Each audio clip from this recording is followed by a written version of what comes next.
الله شاهد است، تعهد داریم. هتل دارایمون بلند کردن نکردن، اینجا نه هتل دار است یا نیست.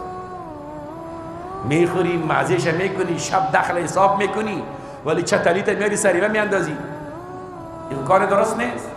قصابی عزیز میخوری مینوشی، فایده میکنی، مرداریت میاری به دروازه همسایه میاندازی. این کار درست نیست، این حرام است.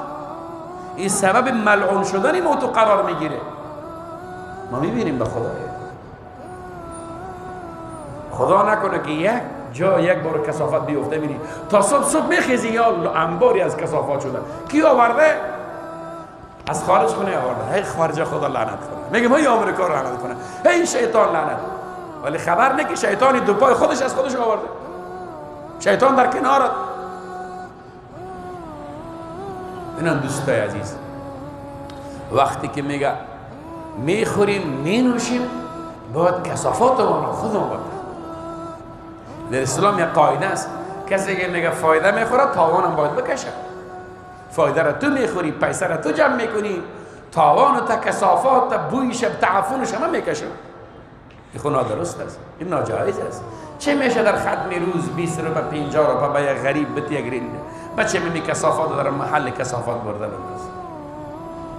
اگر هر کدام متعامل شد انشاءالله قبول کنید به خدا، شهر ما دیار ما آباد میشه، آباد میشه.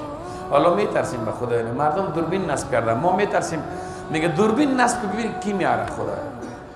حیران این سخن به جای رسیده که فعلا از دست مسلمان در آزار و اذیت است دوربین نصب بکنی که کی میاره. یعنی وجدان ما مرده. اگر وجدان بیدار شود، درون ما بیدار باشه، خود ما تو کار نمیکنه که مسلمان آزار ببینه. اگر وجدان مرد، کل شهر ما پر از دوربین بکنیم شهر آباد نمیشه. وجدان باید زنده بشه. این حسی ازی که الله ما را میبینه، الله شاهد ماست، ما در مقابل اعمال ما روز قیامت